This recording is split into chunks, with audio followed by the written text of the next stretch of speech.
Tonight, we are going to explore a physics experiment so strange and so carefully verified that the scientists who ran it spent years trying to find a mistake in their own work. Not because they doubted their equipment, not because they thought they had made a calculation error, but because what the results seemed to be saying was so completely impossible, so utterly backwards from how we all assume reality works, that accepting the conclusion felt like accepting that something was fundamentally wrong with the universe itself. The experiment did not break anything. The equipment worked perfectly. The math checked out every time they ran it. The problem was the implication. Because if you follow the logic of what actually happened in that laboratory, you end up in a place where the future is not something that happens after the past. You end up in a place where, under certain conditions, the future reaches backwards and causes the past, where a choice made after an event is over can determine what that event was before the choice existed, where time, in the most precise and measurable sense, does not always flow the way you think it does. This is not a philosophical idea. It is not a metaphor. It is not the kind of thing someone says in a book about quantum consciousness or the law of attraction.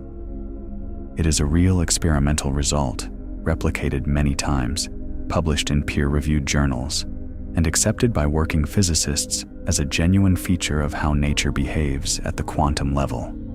The name for it is retrocausality, and it refers to the possibility, supported by hard experimental evidence, that effects can precede their causes in time, that what happens later can, in a very specific and measurable way, determine what happened earlier. By the end of tonight, you are going to understand exactly what these experiments showed, why they forced physicists to take seriously the idea that the future influences the past, what the block universe theory says about time and why it makes retrocausality feel almost inevitable, what the transactional interpretation of quantum mechanics proposes about the structure of time, and what all of this means for the question of whether the present moment you are living right now was, in some sense, already determined by something that has not happened yet. Before we get started, if you love exploring ideas like this as much as we do, take a second to like the video or subscribe. It helps this channel reach more curious minds, and it means we can keep making content like this. Now let us begin. To understand why retrocausality is so disturbing, you first have to understand what we thought we knew about time before quantum mechanics forced us to reconsider it. For most of human history, and for most of the history of science, time was treated as something obvious, something that needed no explanation. Time moves forward. The past is fixed. The future is open. Causes happen before their effects. You drop a glass and then it breaks. You make a decision and then the consequences follow. Every single thing that happens in ordinary life seems to confirm this picture. The arrow of time points one direction, and that direction is from the past into the future, and nothing about everyday experience gives any reason to doubt it. Isaac Newton, when he built classical mechanics in the 17th century, treated time as an absolute background against which all events occur. In Newton's picture, time was like a river flowing uniformly forward, carrying everything in the universe along with it. Past, present, and future were distinct. The past was gone. The future had not happened. The present was the dividing line between what had been and what was to come. Newton's equations of motion described how objects moved through this river of time, always moving forward, always obeying the rule that causes come first. There was, however, something quietly strange in Newton's equations that almost nobody noticed for a very long time. If you write down the equations of classical mechanics and ask whether they would work equally well if you reversed the direction of time, the answer is yes. Run a movie of billiard balls bouncing off each other forwards, and the physics looks right. Run the same movie backwards, and the physics still looks right. The balls still obey conservation of momentum. The collisions still follow the rules. Nothing about the fundamental equations of classical mechanics tells time which direction to flow. The equations are time symmetric. They work equally well in both directions. This is one of the deepest puzzles in all of physics, and it sits right at the foundation of the retrocausality question. If the fundamental laws of physics treat the past and the future symmetrically, if those laws would look exactly the same, whether time ran forward or backward, then where does the arrow of time come from? Why does the universe seem to have a strong preference for one direction over the other? Why can you break an egg but not unbreak one? Why can you drop a glass and watch it shatter, but never watch a pile of glass shards spontaneously reassemble into a whole glass? The standard answer to these questions involves entropy, which is a measure of disorder in a system. The second law of thermodynamics says that the entropy of a closed system always increases or stays the same over time. It never spontaneously decreases. A shattered glass has more entropy than a whole glass. A broken egg has more entropy than an intact one. The reason we only see these processes running in one direction is not because the underlying physics forbids the reverse, but because the reverse process would require such a precise and improbable arrangement of particles that it essentially never happens in practice. You could, in principle, have all the air molecules in your room spontaneously cluster into one corner and leave you in a vacuum. The physics permits it. It simply never happens because the number of configurations where the air is spread out is so enormously larger than the number of configurations where it is all in one corner that a random universe would essentially never produce the clustered state. So the arrow of time in classical physics comes from statistics, not from the fundamental laws. The laws themselves are indifferent to direction. The strong preference for one direction in everyday life comes from the fact that we started in a low entropy state, a very ordered universe shortly after the Big Bang, and things have been becoming more disordered ever since. But the underlying physics does not care which way time flows. It never did. Albert Einstein made this even more explicit in 1905 with special relativity, and then in 1915 with general relativity. In special relativity, time is not a background river, but a dimension of space-time, woven together with the three dimensions of space into a single four-dimensional fabric. Different observers in different states of motion experience time passing at different rates. Time can dilate and contract. A clock moving fast through space runs slower than a clock at rest. A clock deep in a gravitational field runs slower than one far from any mass. Time is not absolute. It is relative. And in general relativity, the whole four-dimensional fabric of space-time can curve and warp in response to mass and energy. But here's the thing about Einstein's space-time. In the mathematics of general relativity, the entire history of the universe, past, present, and future, is equally real. The mathematics does not distinguish between past events and future events in any fundamental way. Every event that has happened, is happening, or will happen, is simply a point in the four-dimensional space-time block. A physicist named Hermann Minkowski, who was one of Einstein's teachers, described this picture clearly in 1908. He said that henceforth, space by itself and time by itself are doomed to fade away into mere shadows, and only a kind of union of the two will preserve an independent reality. In Minkowski's spacetime, The universe is a static, four-dimensional object. It does not evolve. It does not flow. It simply is. And everything that happens in it, at every moment from the Big Bang to the end of time, is equally present in the structure of that object. This picture of the universe is called the block universe theory, and it has profound implications for questions about free will, causality, and the nature of time itself. In a block universe, the future already exists in the same sense that the past exists.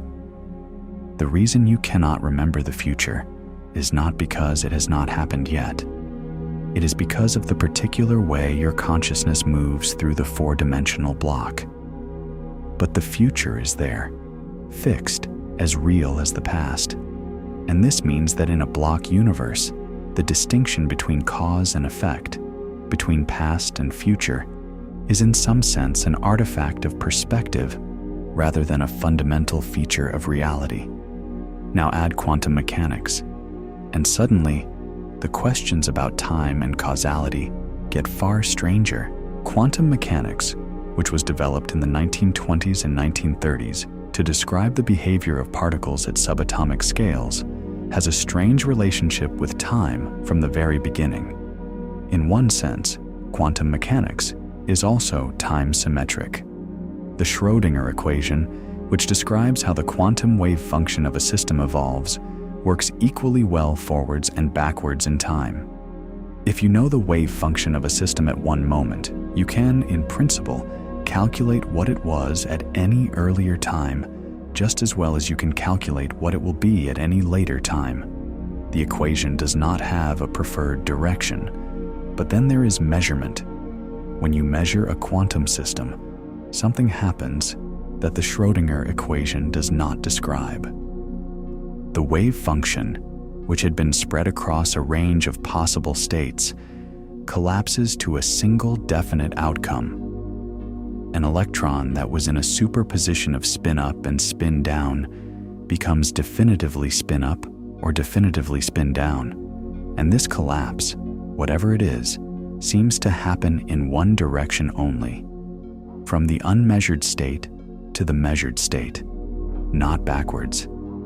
This asymmetry in measurement, in the process of observation, is part of what creates the apparent arrow of time in quantum mechanics. But here is where things start to get genuinely strange. In quantum mechanics, particles do not have definite properties until those properties are measured. An electron does not have a definite spin until someone measures its spin.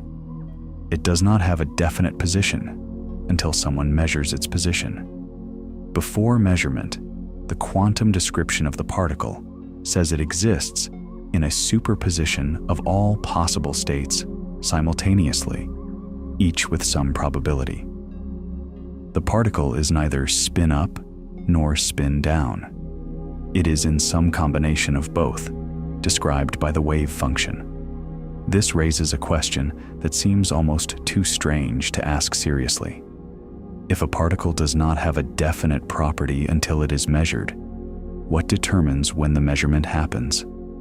And could it be that the timing of the measurement, even if it happens after the particle has already passed through some region of space, reaches back in time and determines what the particle did while it was in that region? This sounds absurd.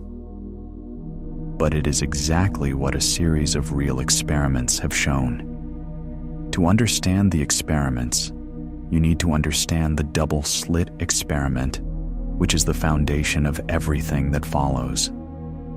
In the double-slit experiment, particles, originally light but eventually electrons, atoms, and even large molecules, are fired at a barrier with two narrow slits cut into it. On the other side is a detection screen that records where each particle lands. If particles are simple objects like tiny bullets, you would expect them to go through one slit or the other and land in two bands on the screen, one behind each slit. But that is not what happens. Instead, you see an interference pattern, alternating bands of many hits and no hits spread across the screen. This interference pattern is what you get when waves overlap and either reinforce or cancel each other, depending on whether their peaks and valleys align.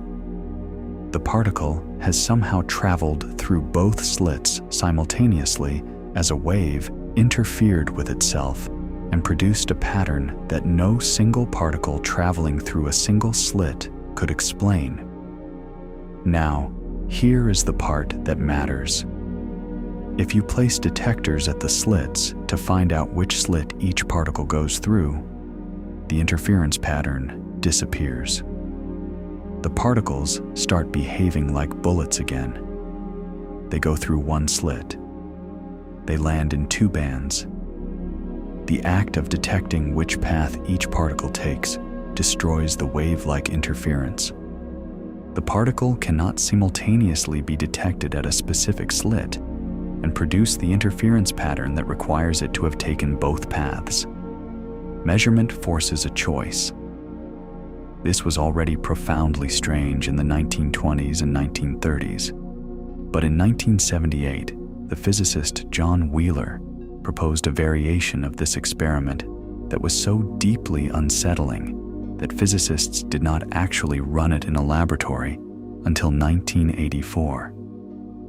And the results of that experiment and the more precise versions that followed over the subsequent decades form the experimental heart of the retrocausality story. John Wheeler was one of the most important physicists of the 20th century. He worked with Niels Bohr on the theory of nuclear fission in the 1930s. He coined the term black hole. He worked on the hydrogen bomb. He was Richard Feynman's doctoral advisor. He spent decades thinking about the foundations of quantum mechanics and what it meant for the nature of reality. And in 1978, in a paper about quantum theory and measurement, he proposed a thought experiment that he called the delayed choice experiment. The setup is a modified version of the double slit experiment. A single photon is fired at the double slit barrier. As in the standard experiment, if no measurement is made, the photon passes through both slits simultaneously as a wave and produces an interference pattern. If a detector is placed at the slits, the photon goes through one slit as a particle and produces two bands. Wheeler's crucial addition was this: what if the decision about whether to measure the particle's path, what if the decision about whether to put detectors at the slits or leave them absent is made after the particle has already passed through the barrier? Not before. After. The particle is already past the slits. It is somewhere between the barrier and the screen. And at that point, while the photon is in flight, you decide whether to put the path detectors in place. Wheeler's question was, would the particle's behavior at the slits, whether it went through one slit as a particle or both slits as a wave, change based on a decision that had not yet been made when the particle was at the barrier? Common sense says no. The particle already passed through the slits. Whatever it did there, it did. You cannot go back and change it now by deciding to put detectors in after the fact. The particle either went through one slit or both. That already happened. But quantum mechanics seemed to suggest otherwise, and when the experiment was finally run in a real laboratory, that is exactly what was found. The first laboratory test of Wheeler's delayed choice experiment was performed by Carol Alley and Wojciech Wouters at the University of Maryland in 1984. They used photons fired through a beam splitter, which acts like the double slit by giving each photon two possible paths. The decision about whether to combine the paths and look for interference, or to leave the paths separate and measure which one the photon took, was made after the photon had already traveled most of its path. And they found exactly what Wheeler's thought experiment predicted. When the decision was made to combine the paths and look for interference, the interference pattern appeared. When the decision was made to measure which path the photon took, no interference appeared, and the photon was found to have taken one definite path. The outcome of the experiment, what the photon appeared to have done at the beam splitter, depended on a decision that was made after the photon had passed the beam splitter. The time gap in this first experiment was short. The photon was in flight for nanoseconds, and the delayed choice was made within that same very short time window. Critics suggested that perhaps some form of signal could have traveled between the photon and the detector within that time, preserving ordinary causality. So, over the following decades, physicists designed increasingly elaborate and carefully controlled versions of the experiment to close every possible loophole, to eliminate every possible explanation that did not require retrocausal influence. In 2007, a team led by Vincent Jacques at the École Normale Supérieure in Paris ran a version of the delayed choice experiment with a time delay long enough to definitively rule out any signal traveling between the photon and the measurement apparatus at or below the speed of light. The photon traveled down a 48-meter fiber optic cable. The decision about whether to measure wave-like or particle-like behavior was made by a quantum random number generator so that no one could have predicted or predetermined the choice. And the results were the same. The photon behaved like a wave when the measurement was set up to detect waves, and like a particle when the measurement was set up to detect particles, regardless of the fact that the photon had already passed through the key region of the apparatus before the choice was made. In 2015, the experiment was pushed to cosmological scales. A team of astronomers used a phenomenon called gravitational lensing, where the gravity of a galaxy bends light from a distant quasar and splits it into two paths that travel around either side of the galaxy before converging on Earth. The light from this quasar takes billions of years to reach us. The two paths around the lensing galaxy are separated by a vast distance, and yet the delayed choice logic applies here too. The astronomer looking through the telescope can choose, in the present moment, whether to recombine the two paths and look for interference or to separate them and determine which path the light took. And when they make that choice, the light, which left the quasar billions of years ago, appears to have behaved accordingly. The behavior of light from a quasar billions of light years away seems to be influenced by a decision made in an observatory on Earth in the present. Take a moment to sit with what that means. The photons that will form tonight's stars in a telescope image are right now, tonight, making no definite choices about their path. They are in a superposition of every possible trajectory, a quantum wave spread across all possibilities simultaneously.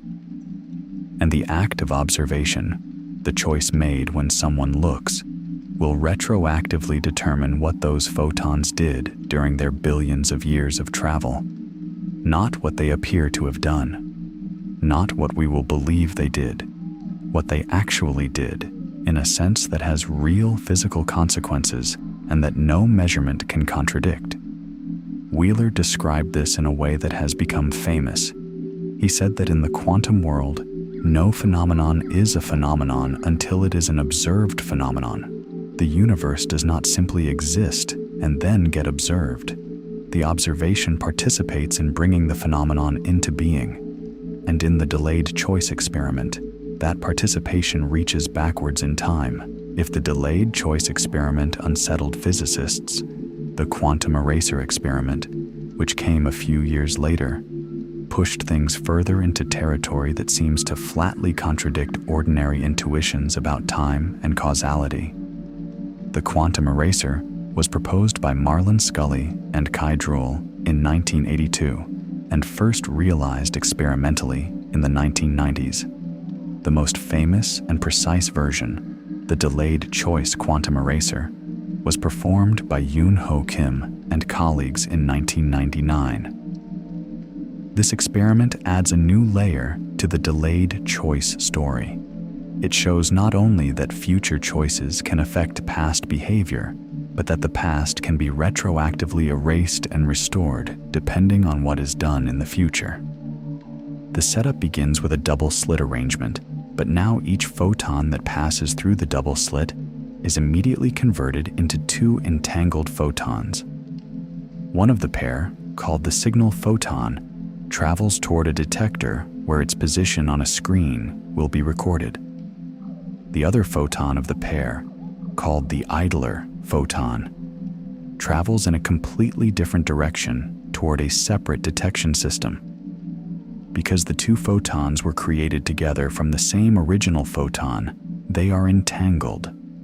What happens to one is correlated with what happens to the other. Here is the key.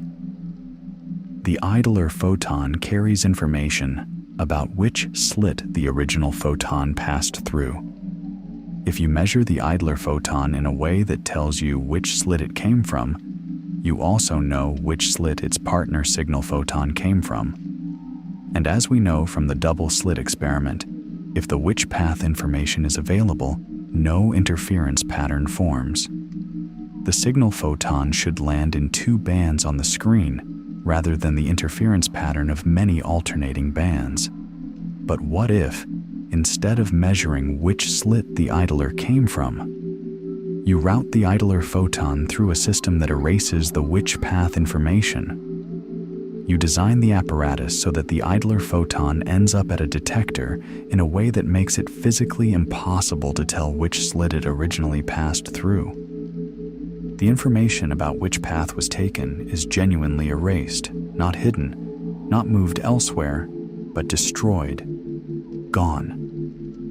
What happens then to the signal photon on the screen? The interference pattern comes back. When the which path information is erased for the idler photon, the signal photon, which already hit the screen before the idler photon's which path information was erased, displays interference. The signal photons that correspond to idler photons whose which path information was erased build up an interference pattern. The signal photons that correspond to idler photons whose which path information was preserved build up two bands with no interference. And here is the most disturbing part of the Kim et al. Experiment. The signal photon traveled a shorter path than the idler photon. The signal photon hit the screen and had its position recorded before the idler photon even reached the detector where its which path information would be erased or preserved. The erasure of the which path information happened after the signal photon had already landed. Yet the pattern that forms from all the signal photon positions depends on what later happened to the idler photons. You cannot see this by looking at the signal photon screen in real time. In real time, the signal photon screen just looks like a random spread of dots with no obvious pattern. The interference pattern, or the two-band pattern, only becomes visible afterwards when you go back through the data and select only the signal photons whose corresponding idler photons had their which path information erased. Then that subset forms an interference pattern. The other subset, whose idler photons had which path information preserved, forms two bands. The selection, the sorting of the data according to what later happened to the idler photons, reveals that the past behavior of the signal photons was already correlated with a future event that had not yet occurred when the signal photons hit the screen. The past is not a fixed record that we simply read. The past is something whose nature depends, in a very specific and precise quantum mechanical sense, on future choices about what information is preserved and what is erased. This is not an interpretation of the data. It is a description of what the data shows. The correlations between the signal photon positions and the idler photon measurement outcomes are real and measurable, and they exist across a time gap in which the signal photon already hit the screen before the idler photon was measured. Many physicists are careful to say that this does not mean you can send information backwards in time, and they are right about that in a strict technical sense. You cannot use the quantum eraser to send a message into the past. The interference pattern is only visible after you have the data from both detectors and do the post-selection. There is no way to see the interference pattern on the signal screen in real time before you have the idler data, which means there is no way to extract a usable message from the past effect.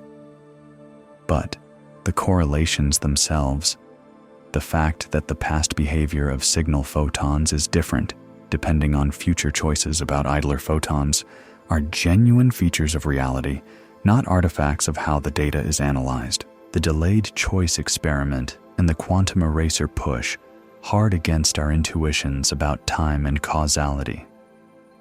But there is a framework for thinking about the universe that makes them feel, if not comfortable exactly, then at least coherent. That framework is the block universe theory, which is the view of time and space that emerges most naturally from Einstein's general relativity. Understanding the block universe is essential to understanding why serious physicists take retrocausality seriously, and why the experiments we have been discussing may not be as paradoxical as they first seem. The block universe view holds that the past, present, and future are equally real. The universe is not a collection of things that exist in the present moment, with the past gone and the future not yet existing. The universe is a four-dimensional object, a block of space-time, in which every event that has ever happened is happening, or will happen, is equally present. The entire history of the universe, from the Big Bang to whatever final state it ends in, is a single static four-dimensional structure, and all of it exists. In this view, the question of what is happening now is not a question about which events are currently real and which are not. Every event is real. The question is only about which events are simultaneous with each other from a particular perspective. And special relativity showed that simultaneity is not absolute. Two events that are simultaneous in one reference frame are not simultaneous in another reference frame, moving relative to the first. There is no universal now. There is no fact about which events are happening at this moment that all observers would agree on. The present moment is not a line that divides the real past from the unreal future. It is a perspective-dependent slice through a four-dimensional structure in which all events are equally real. The philosopher and physicist Hilary Putnam made this argument precise in 1967 in a paper called Time and Physical Geometry. He showed that if you accept special relativity and the relativity of simultaneity, you are almost forced to accept that future events are as real as past events. His argument goes like this. Two observers moving relative to each other will disagree about which events are simultaneous. An event that observer A considers to be in the future, observer B, moving relative to A, might consider to be in the present. But if an event is real for observer B right now, and the only difference between A and B is their relative motion, then the event must be equally real for A, even if A considers it to be in the future. The future, or at least part of it, is as real as the present. The physicist Julian Barber has spent decades developing this picture into a precise physical theory. His book, The End of Time, argues that time itself does not exist as a flowing quantity. What we experience as the passage of time is an illusion, a consequence of the way our memories and records of the past are structured within a timeless four-dimensional universe. Each moment, each instant of experience is a fixed configuration in the block, not a moment in a flow, but a point in a static structure. The sense that time is passing, that we are moving from past to future, is something our minds construct from the records encoded in the present configuration of our brains, records that point to other configurations that we interpret as earlier states. If the block universe view is correct, if the future is as real as the past and both exist in the same four-dimensional structure, then retrocausality becomes much less shocking. In a block universe, there is no fundamental reason why influences must flow only from past to future.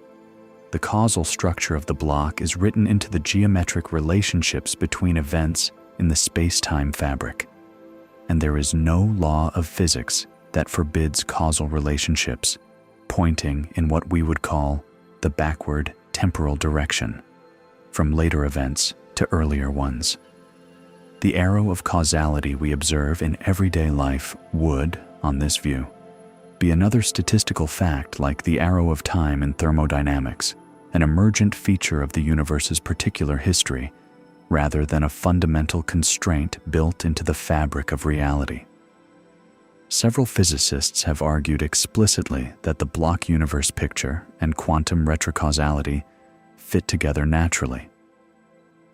Hugh Price at Cambridge University has been one of the most persistent and rigorous advocates of this view. Price argues that quantum mechanics, combined with the time-symmetric nature of the fundamental physical laws, makes retrocausality not just possible, but actually expected.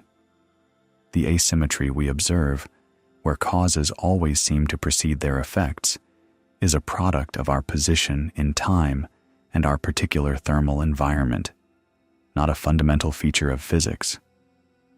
When you strip away those statistical asymmetries and look at the fundamental equations, there is nothing that forbids effects preceding causes in time. This is a sobering argument, because it means that retrocausality is not an exotic speculation requiring new physics. It is a prediction that falls out of the physics we already have if we take both quantum mechanics and the time-symmetric nature of the fundamental laws seriously.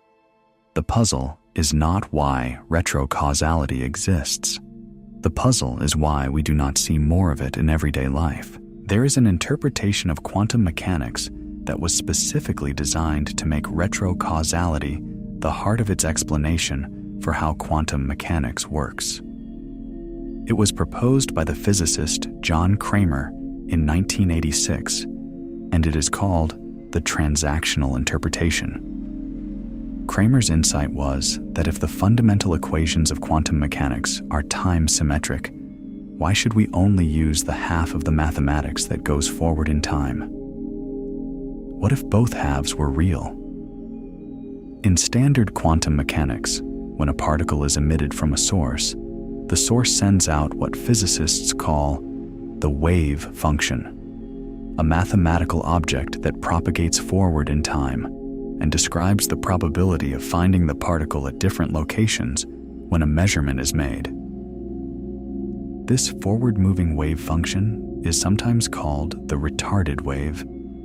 But the equations of quantum mechanics also have a solution that propagates backward in time, from the future measurement point toward the past emission point. This backward-moving solution is called the advanced wave, and it is normally discarded in standard treatments of quantum mechanics. Physicists just throw it away on the grounds that we do not see waves propagating backwards in time in everyday physics.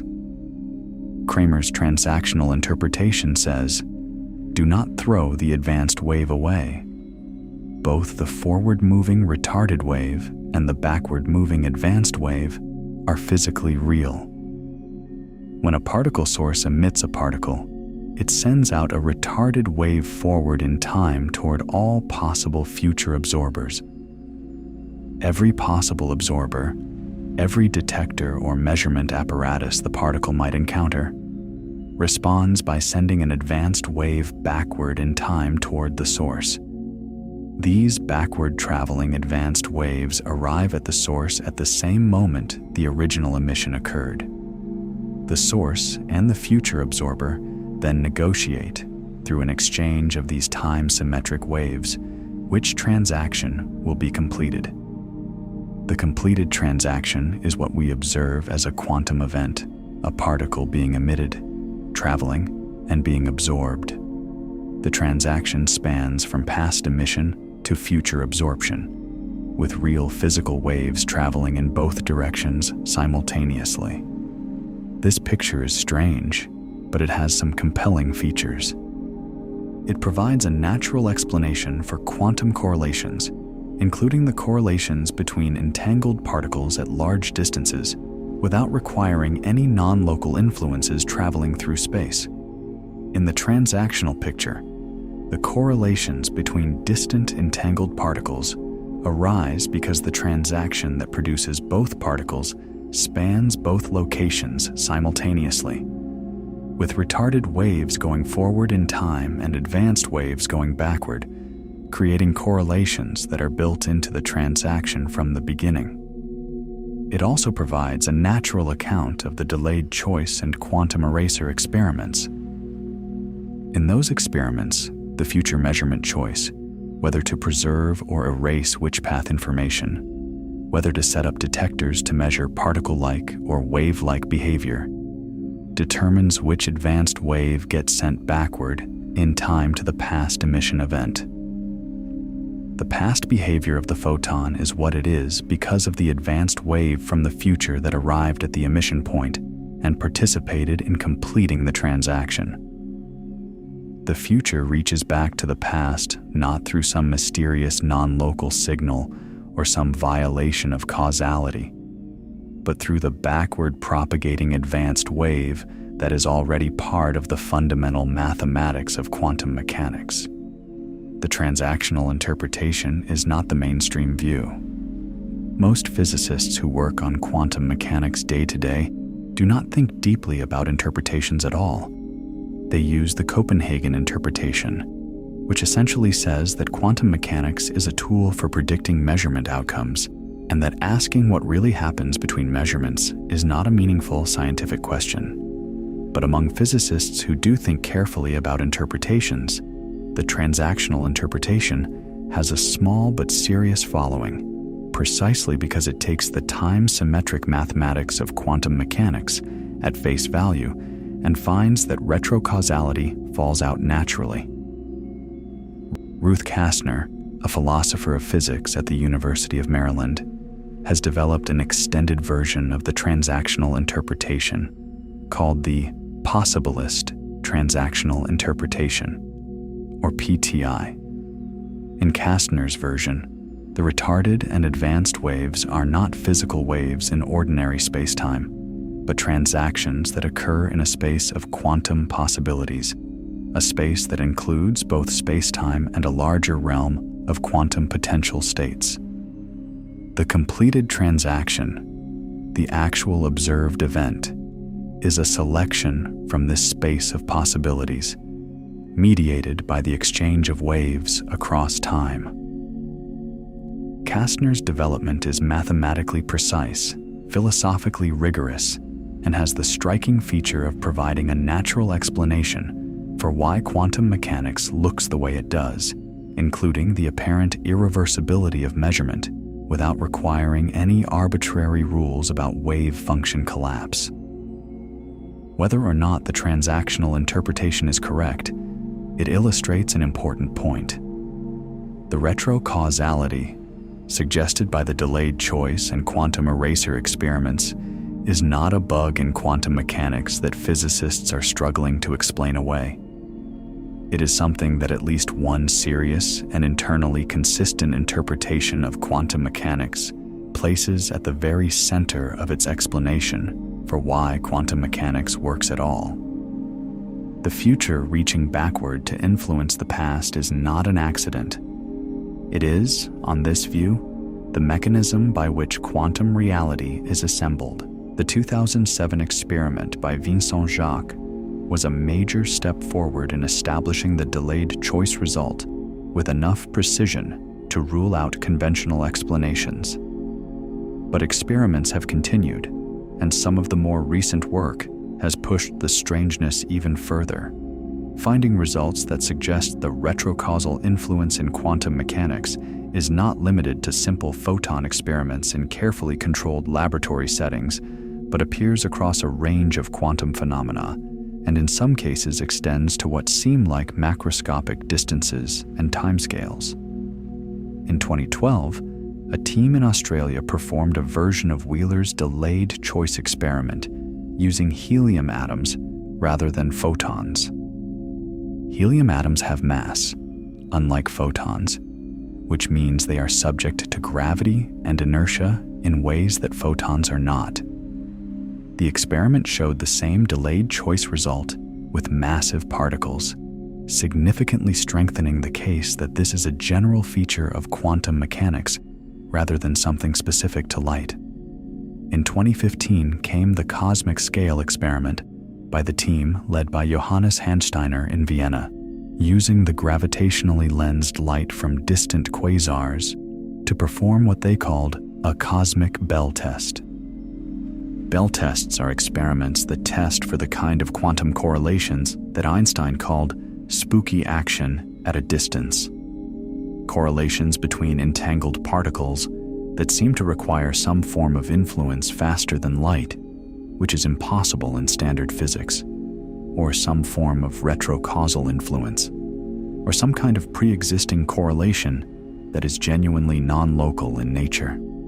The 2015 cosmic Bell test used the orientation of galaxies billions of light years away as a source of truly independent randomness for choosing measurement settings, attempting to close a loophole called the freedom of choice loophole, in which experimenters' choices of measurement settings might not be truly independent.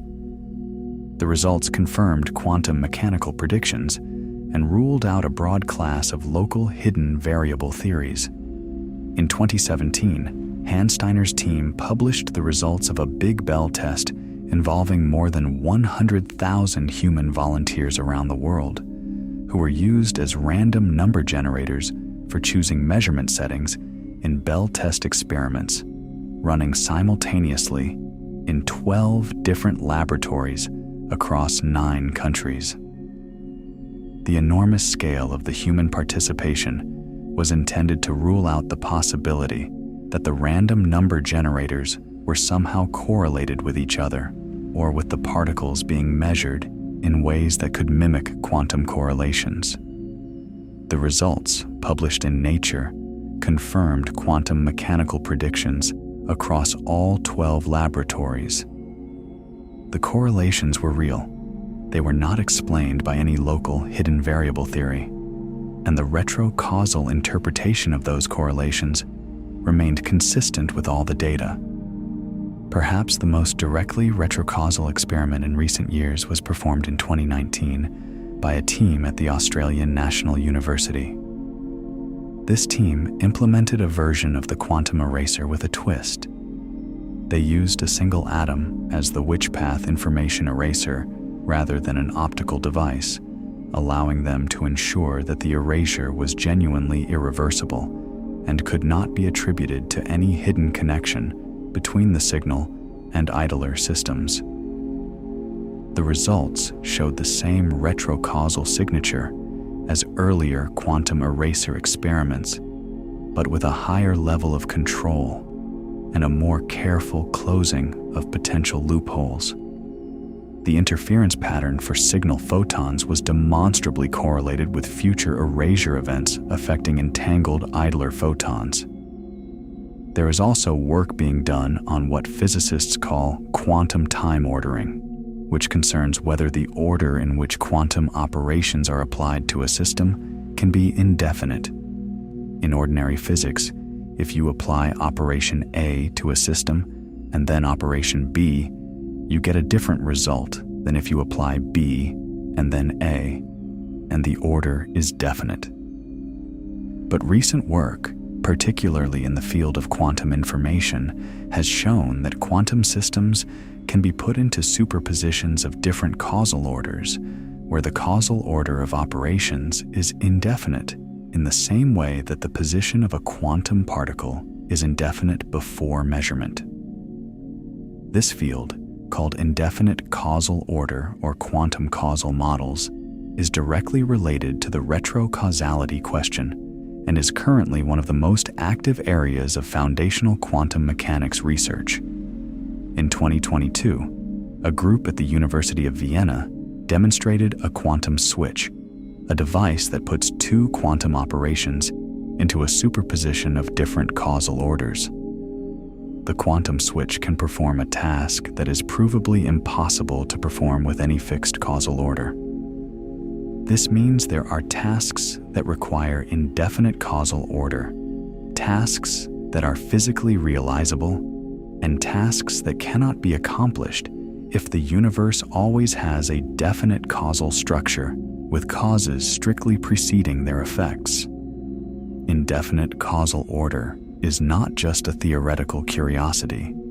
It is a physical resource. At this point, it is worth being careful about what all of this does and does not imply, because the gap between what the physics actually says and what it would be tempting to conclude is significant. Retrocausality in quantum mechanics is real, supported by multiple independent lines of experimental evidence, and taken seriously by a substantial number of working physicists. But it has some important limitations that prevent it from implying a range of things that people might be tempted to read into it. The most important limitation is this: retrocausality in quantum mechanics does not allow you to send information backwards in time. This point is worth dwelling on, because it is the one that causes the most confusion. In the delayed choice experiment, the behavior of a photon in the past is correlated with a future measurement choice. But the photon's past behavior is random. You cannot control what the photon does. You can only, in retrospect, sort the data by what happened later and discover that there was a correlation. An observer in the past cannot see the interference pattern forming on their screen and deduce that someone in the future chose a particular measurement setting. The interference pattern only becomes visible in the data after the future measurement has been made and the two data sets have been compared. This is the key feature that physicists call the no communication theorem. Even though quantum mechanics allows retrocausal correlations between past events and future choices, those correlations cannot be used to transmit information backward in time in a way that would allow you to change what you do in the past based on what you know will happen in the future. The correlations are genuine but uncontrollable, and uncontrollable correlations do not allow communication. You cannot build a time machine from quantum retrocausality. The second limitation is that retrocausality in quantum mechanics operates only at quantum scales. The effects are most cleanly observable with individual photons and atoms in highly controlled experimental conditions at low temperatures and on timescales where quantum coherence is maintained. In ordinary everyday life, at human scales and temperatures, quantum coherence is destroyed almost instantly by environmental decoherence, which is the process by which quantum systems interact with their environment and lose their quantum properties. The retrocausal correlations in quantum mechanics do not extend to macroscopic objects in any direct or obvious way. You are not going to remember the future because of quantum retrocausality. Your decisions today are not being influenced by the future because of photons in your brain. The scale and temperature make these effects negligible at the level of ordinary human experience. The third limitation is interpretational. Not all physicists who accept the experimental results accept the retrocausal interpretation of those results. Many physicists interpret the delayed choice and quantum eraser experiments without invoking retrocausality at all. In the many worlds interpretation, for example, the particle goes through both slits in all branches of the wave function simultaneously, and there is no collapse and no retroactive determination of past behavior. The correlations between the signal photon and the idler photon outcomes are correlations within the entangled quantum state, which exists in a timeless way across all the branches. There is no need to invoke any retrocausal influence. The Copenhagen interpretation sidesteps the question differently by refusing to say anything about what the photon did before measurement and insisting that only measurement outcomes have physical meaning. So retrocausality is one of several possible interpretations of the experimental results, not the only one, and not the interpretation that most physicists would choose if forced to pick. What makes it interesting and worth taking seriously is not that it is the only possible interpretation, but that it is a consistent and in some ways elegant interpretation that takes the time-symmetric mathematics of quantum mechanics at face value, that provides natural accounts of several different quantum phenomena, and that connects quantum mechanics to the broader picture of time that comes from general relativity and the block universe. If retrocausality is a real feature of quantum mechanics, and if the fundamental laws of physics are time-symmetric, then why does time seem to flow forward? Why do we remember the past and not the future? Why can we influence the future but not the past, at least not in any obvious macroscopic sense? These questions go to the heart of one of the deepest puzzles in all of physics, and they are directly relevant to understanding what retrocausality means for our place in time. The standard answer to why time seems to flow forward is thermodynamic.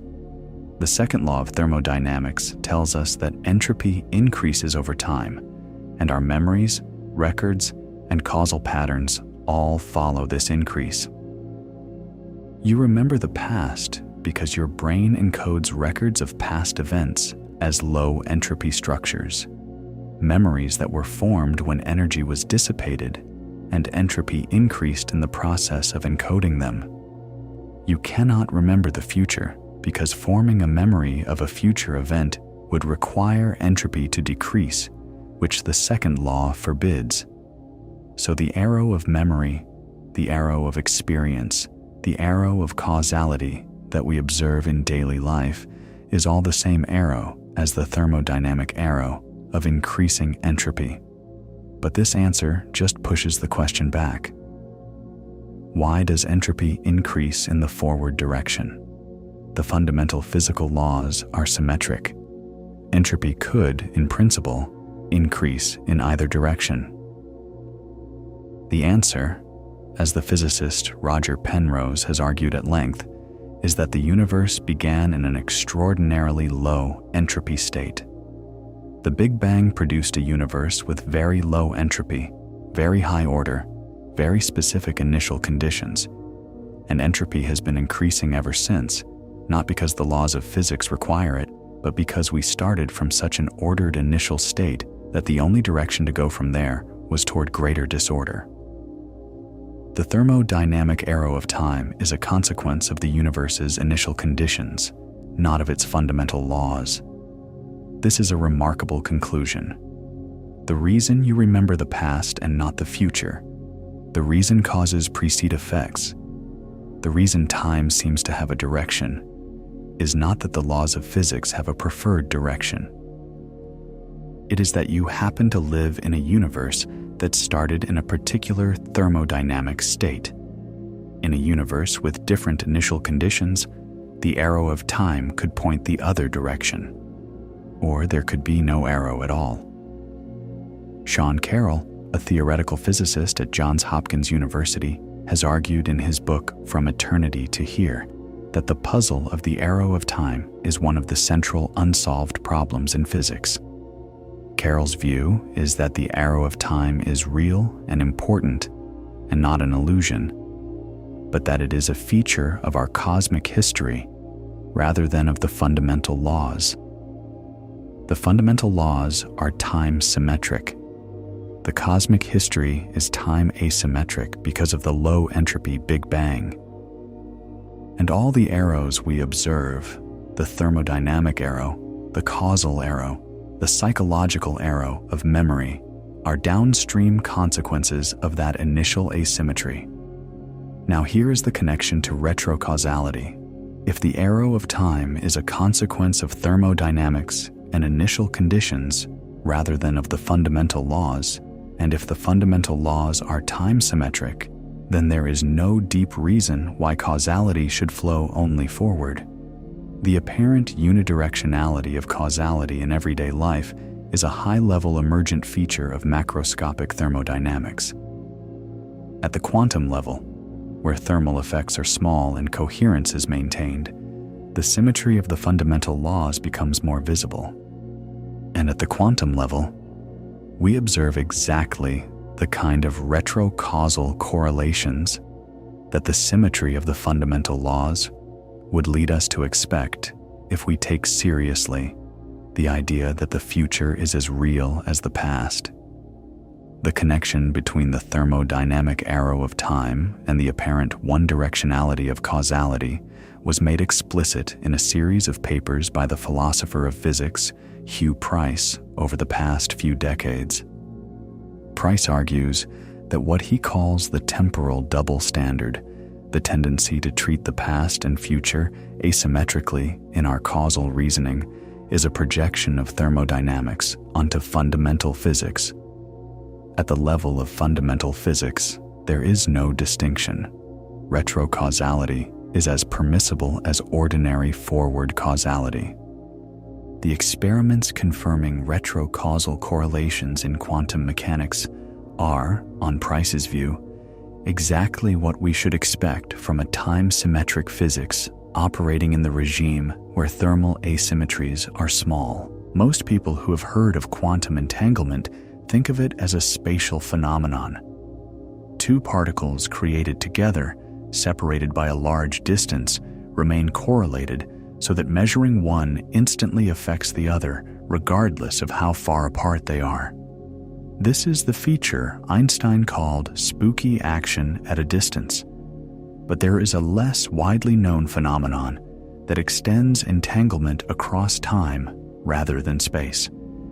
It is called temporal entanglement, or time-like entanglement, and it directly demonstrates that quantum correlations can extend backwards as well as forwards in time. In ordinary spatial entanglement, two particles are produced together and then separated. The correlations between them are instantaneous, meaning that measuring one particle immediately establishes a correlation with the other regardless of the spatial distance. In temporal entanglement, the correlations extend across time rather than space. A particle at one moment in time can be entangled with that same particle, or another particle at a different moment in time. Measuring the particle at the later moment reveals correlations with measurements made at the earlier moment that cannot be explained by any local influence traveling forward in time. Experiments demonstrating temporal entanglement have been performed since the early 2000s. In 2013, a team at the Hebrew University of Jerusalem performed an experiment that they described as quantum entanglement between a photon that had already been measured and destroyed and a photon that had not yet been created. The experiment worked by creating pairs of entangled photons and measuring one photon before creating the other, then swapping the entanglement so that the already measured photon became entangled with the not yet created photon through a process called entanglement swapping. The result was that the measurement outcomes of the first photon, which no longer existed, were correlated with the measurement outcomes of the second photon, which did not yet exist when the first was measured. The lead physicist on this experiment, Eli Megadish, described it in a way that captures the full strangeness of the result. He said that their experiment entangles photons that never coexisted. The entanglement was established between a photon that had already been measured, meaning it had already interacted with a detector and produced a definite outcome, and a photon that had not yet been created when that measurement took place. The quantum correlation reaches across time between a past event and a future event in a way that has no classical analog and that defies any explanation based on ordinary forward causality. This temporal entanglement is particularly striking because it suggests that the correlations between quantum events are not limited by the ordinary flow of time. Two events can be quantumly correlated even if they are separated in time rather than in space, and even if one event has already occurred and produced a definite classical outcome before the other event has even come into existence. The quantum correlations knit together the past and the future in a way that has no analog in any classical physical picture. The physicist Yakir Aharonov at Chapman University has developed a formalism called the two-state vector formalism that attempts to describe quantum mechanics in a way that treats past and future symmetrically. In Aharonov's formalism, the quantum state of a system at any moment is described not by a single wave function propagating forward from the past, but by two wave functions, one propagating forward from the past boundary condition, and one propagating backward from the future boundary condition. The actual quantum state at any moment is determined by both of these boundary conditions, past and future, simultaneously. The two wave vectors meet at the present and together determine the probabilities of measurement outcomes. Aharonov's two-state vector formalism has been used to derive some genuinely remarkable predictions. One of the most striking is what Aharonov calls weak measurements, which are measurements that disturb the quantum state so weakly that the system's evolution is not significantly affected. Weak measurements allow you to, in some sense, peek at quantum properties between measurements without collapsing the wave function. And Aharonov has shown that weak measurements reveal strange things about the quantum state of a system that can only be consistently explained if both past and future boundary conditions are contributing to the current quantum state. The present, in Aharonov's picture, is simultaneously influenced by both what happened before and what will happen after. To fully understand the retrocausality question, it is worth going back to the Einstein-Podolsky-Rosen paradox, which was the original challenge that Einstein posed to quantum mechanics in 1935, and to John Bell's theorem of 1964, which transformed that philosophical challenge into an experimental question. The EPR paradox and Bell's theorem are the foundation on which all the retrocausality experiments rest, and understanding them properly illuminates why retrocausality is a genuine and serious response to the experimental data, not a fringe speculation. In 1935, Einstein, Boris Podolsky, and Nathan Rosen published a paper that argued quantum mechanics was incomplete. Their argument went as follows: consider two particles created together in such a way that their total momentum is zero. One particle goes left, the other goes right. They travel far apart. You measure the position of the left particle. By conservation of momentum, you can immediately calculate the position of the right particle without measuring it. Now, if you had instead measured the momentum of the left particle, you could have immediately calculated the momentum of the right particle. But quantum mechanics says you cannot simultaneously know both the position and the momentum of a particle with arbitrary precision. If you can calculate both the position and the momentum of the right particle without disturbing it, by measuring different properties of the left particle, then the right particle must have had both properties all along, before any measurement. But quantum mechanics says it did not. So quantum mechanics must be incomplete. There must be hidden variables, pre-existing definite values for the position and momentum that quantum mechanics is failing to describe. Niels Bohr responded to the EPR paradox by arguing that the two particles form a single quantum system even when they are far apart, and that questions about the properties of the right particle that are not actually measured are meaningless. But this debate remained philosophical for 3 decades, until John Bell discovered in 1964 that the EPR argument could be turned into a quantitative test.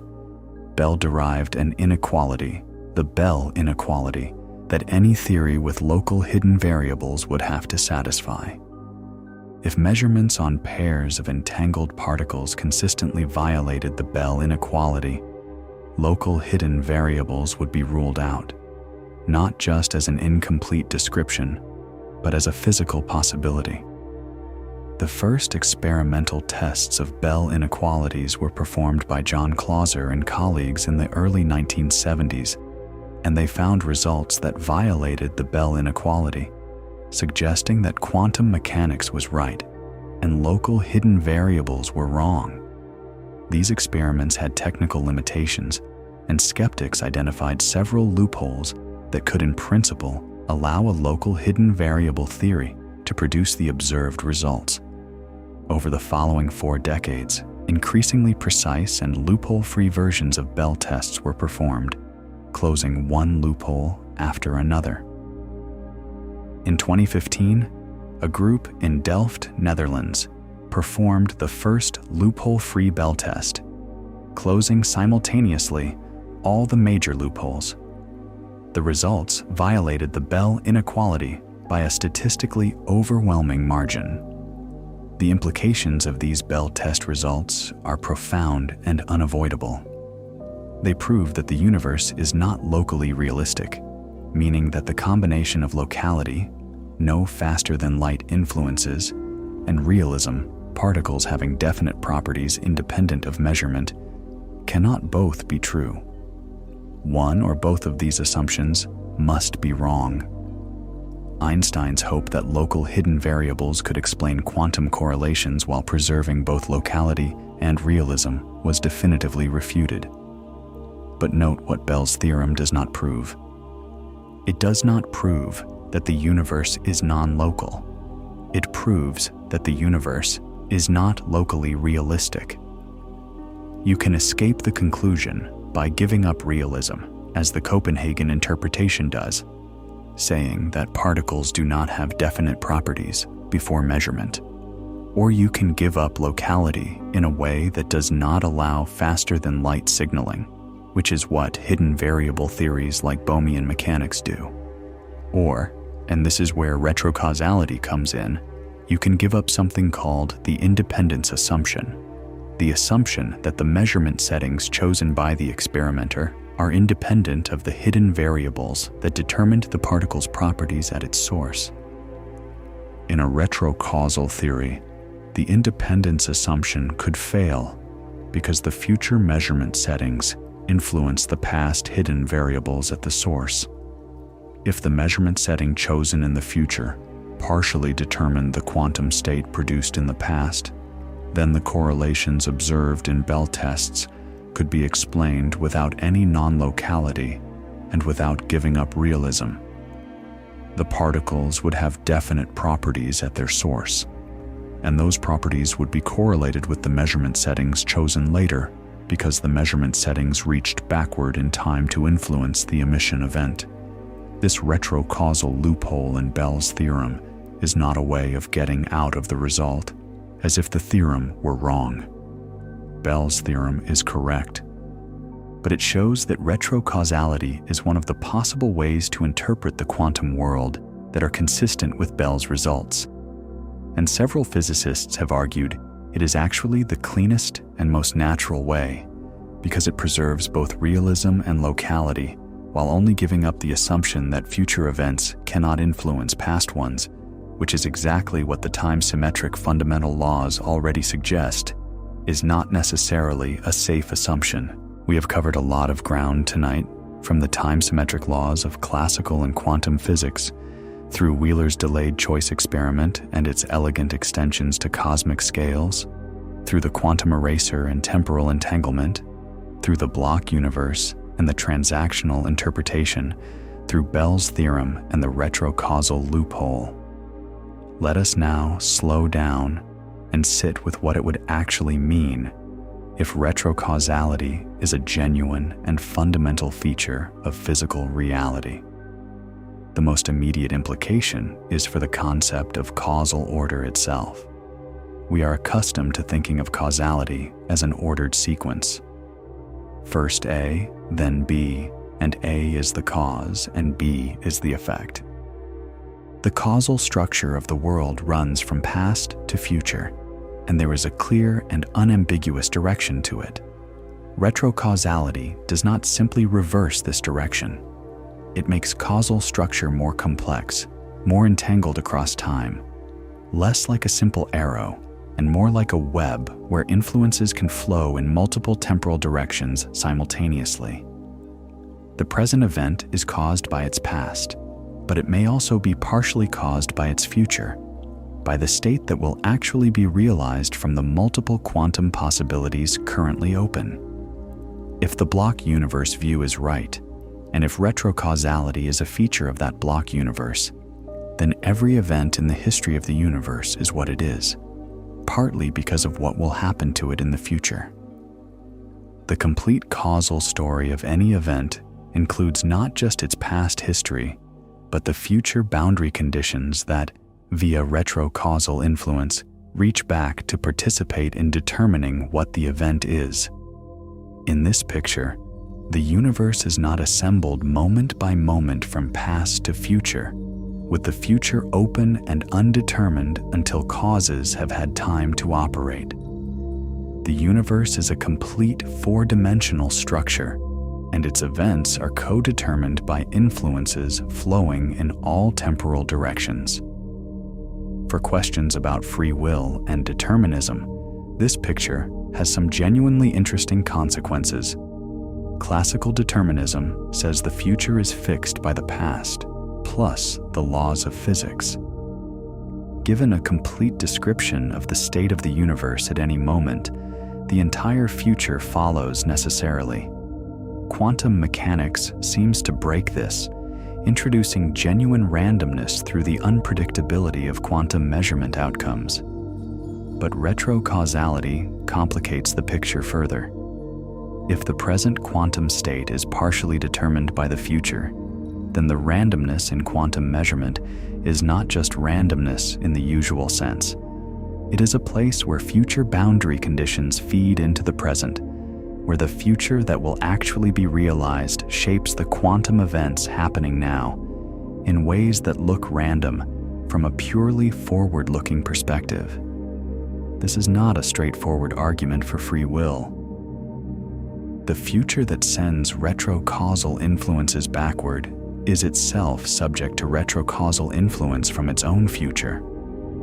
The whole structure is mutually determining in a way that does not obviously leave room for genuine freedom of choice, but it does suggest that the relationship between past, present, and future is more complex and more intimately intertwined than either classical determinism or simple quantum randomness implies.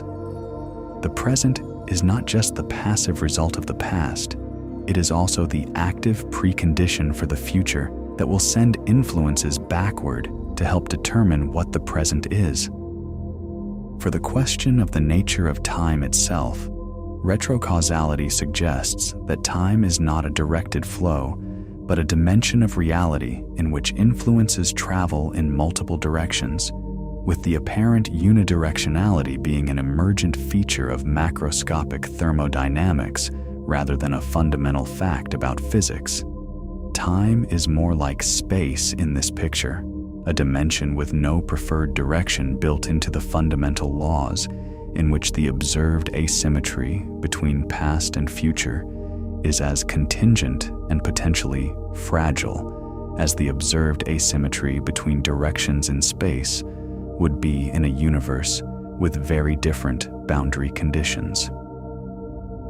The physicist Lee Smolin, in his book Time Reborn, has argued against this picture, insisting that time is real and directed and fundamental to physics in a way that the block universe view denies. Smolin believes the block universe is wrong, and that the future is genuinely open in a way that the past is not. For Smolin, retrocausality is not something to be embraced, but something to be explained away, a feature of the mathematical formalism of quantum mechanics that does not correspond to anything real. His view is a minority position among theoretical physicists, but it is held with great seriousness and argued with great precision, and the debate between Smolin and physicists like Hugh Price represents one of the deepest ongoing arguments in the foundations of physics. One of the most exciting and speculative frontiers in physics is the attempt to unify quantum mechanics and general relativity into a single theory of quantum gravity. Neither of these theories is wrong in its own domain. Quantum mechanics describes the behavior of particles and fields at subatomic scales with extraordinary precision. General relativity describes the structure of space-time and the behavior of gravity at macroscopic scales with equal precision. But the two theories are fundamentally incompatible with each other. When you try to apply quantum mechanics to gravity, you get nonsensical infinities that cannot be removed. Something must give, and figuring out what gives is one of the central challenges of theoretical physics. Retrocausality may play a role in understanding quantum gravity, and this is one of the reasons that some physicists interested in foundations are paying increasing attention to it. The connection works roughly as follows. General relativity treats space-time geometry as dynamical, as something that is affected by the matter and energy within it. Quantum gravity must presumably treat space-time geometry as a quantum mechanical object, something that has a wave function, something that can be in superpositions of different geometric configurations. But if space-time geometry is quantum mechanical, and if quantum mechanics involves retrocausal correlations, then the causal structure of space-time, the network of past and future that general relativity treats as fixed by the metric, might itself be subject to quantum fluctuations and indefiniteness. This is exactly what the work on indefinite causal order suggests. If the causal order of quantum operations can be genuinely indefinite, as the quantum switch experiments demonstrate, then in a regime where space-time geometry is quantized, the causal structure of space-time events might be indefinite in the same way. There might be regions of the universe at very high energies or very small scales near the Planck length, where the question of which event caused which is genuinely without a definite answer, where space-time causal structure is in a quantum superposition of different configurations. The physicist Carlo Rovelli, who works on a theory of quantum gravity called loop quantum gravity, has argued that time itself does not appear in the fundamental equations of quantum gravity. The Wheeler-DeWitt equation, which is the basic equation of canonical quantum gravity, has no time variable. There is no t in the fundamental equation of the universe. Time, in this picture, is not a fundamental feature of reality, but an emergent phenomenon, something that arises from the correlations between different quantum subsystems in a universe that is itself timeless at the fundamental level. Rovelli's book, The Order of Time, develops this picture in detail, arguing that the notion of a present moment, of now, is a local and subjective phenomenon rather than a global feature of the universe, and that past and future are less fundamental than our everyday experience suggests. In a universe without fundamental time, retrocausality is not paradoxical. It is simply a feature of the correlations between subsystems in a timeless quantum universe. The fact that these correlations sometimes run in what we would describe as the backward temporal direction is a consequence of the absence of any fundamental distinction between past and future in the underlying physics. The arrow of time on this view is as emergent and as local as the notion of a present moment. String theory, the other main contender for a theory of quantum gravity, also has features that are potentially relevant to retrocausality. String theory is defined on a flat background spacetime, and its fundamental objects are one-dimensional strings rather than point particles. But the dynamics of these strings can produce spacetime causal structure as an emergent phenomenon rather than as a fixed background. In some string theory contexts, there are configurations that are technically called closed time-like curves, paths through spacetime that loop back on themselves so that following the path would take you into your own past. These configurations are generally believed to be unphysical in realistic string theory backgrounds, but their existence as solutions to the equations suggests that the fundamental structure of string theory is compatible with causal loops and potentially with retrocausality, in a more radical sense than the quantum mechanical retrocausality we have been discussing. One of the most powerful frameworks for thinking about retrocausality without getting lost in apparent paradoxes is the idea of the universe as a self-consistent whole. This is a perspective that comes naturally from the block universe view, but has been developed in interesting ways by physicists working on foundational questions about quantum mechanics and space-time. In classical physics, you specify initial conditions at some moment in the past, and then the laws of physics evolve those initial conditions forward to determine all future states. The future is determined by the past, and causality flows strictly in one direction. But there is another way to set up a physical problem, which is to specify boundary conditions at both ends of a time interval, at both the beginning and the end, and then ask what states are consistent with both boundary conditions. This two-boundary approach is already used in some areas of physics, including certain calculations in field theory and in some approaches to quantum cosmology, and it naturally produces a picture where the state at any intermediate time is co-determined by both past and future boundary conditions. If the universe as a whole has both an initial state, the low entropy Big Bang, and a final state, whatever it evolves to in the far future, and if the laws of physics in their fundamental time-symmetric form operate between those two boundary conditions, then every event in the universe is what it is, because it is consistent with both the initial and the final state. The retrocausal influences we observe in quantum mechanics are, in this picture, simply the universe working out the self-consistent solution to a two-boundary problem. The past and the future are both constraints on the present, and the present is what it must be in order to be consistent with both.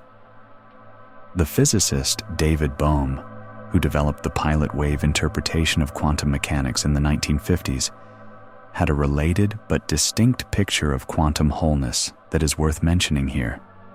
Bohm called it the implicate order, a vision of reality in which everything is enfolded into everything else in a kind of fundamental holistic structure. In Bohm's picture, the apparent separation of objects in space and time is a surface feature, an explicate order that unfolds from a deeper implicate order in which all things are internally connected.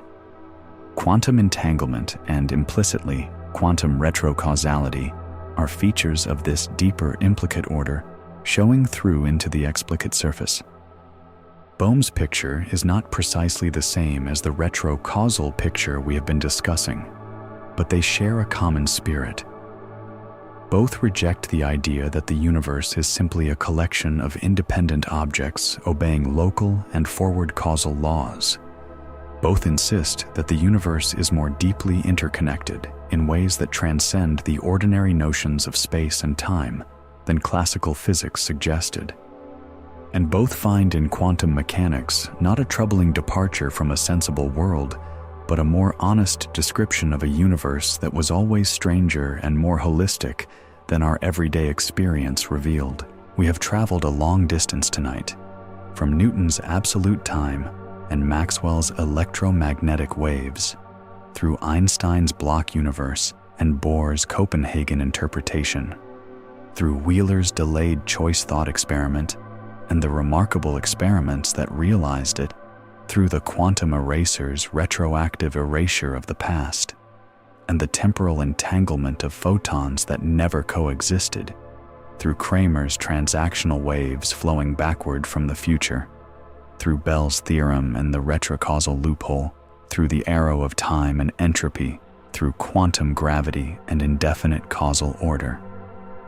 Let us now arrive at the question that is probably in the back of your mind, the question that all of this points toward. Is the present already decided? Is what is happening right now in your life, in this moment, in some sense already fixed by a future that has not yet occurred? The honest answer, held carefully, is complicated. And the complication is what makes it genuinely interesting rather than either reassuring or alarming. In the block universe view, yes, the present is already decided, in the sense that all events in space-time, past, present, and future, are equally real and equally fixed. Your choices tomorrow are already there in the block, just as your memories of yesterday are. The sense that tomorrow is open and yesterday is closed is an artifact of your position in time and the direction of your memory and your thermodynamics. From the perspective of the block as a whole, there is no difference between what has happened and what will happen. It all simply is. But the block universe does not mean your choices do not matter. This is one of the most common misunderstandings. The block universe does not say that everything is predetermined in the sense that causes flow in only one direction, and your choices are forced by prior causes. The block universe says that the causal structure of the block is whatever it actually is, including all the choices you actually make and all the reasons you actually made them. Your choices are part of the block, not external to it. The fact that they are part of a fixed structure does not make them unfree in any meaningful sense. They are free in exactly the way they feel free, which is to say that they are not forced by anything external to the process of reasoning and deciding that you actually engage in. The block simply includes that process as part of its structure. If retrocausality is real in the deeper sense suggested by the transactional interpretation, the picture becomes even more interesting. The choices you make in the future are not just passively inscribed in the block. They are sending retrocausal influences backward to help determine the quantum states that gave rise to the events that preceded those choices. Your future is not only the consequence of your past. Your past is, in a very small but real quantum mechanical sense, partially the consequence of your future. The universe you are embedded in is not a one-way causal chain running from past to future. It is a self-consistent web of mutual determination in which all events participate in shaping each other across the full extent of time. This is a deeply strange picture.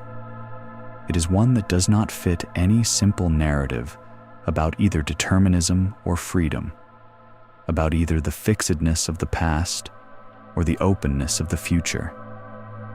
It is a picture in which those apparent opposites are somehow both true at once, in which the future is real and fixed, and yet also open and undecided, in which the past is settled and immutable, and yet also still being shaped by what has not yet happened.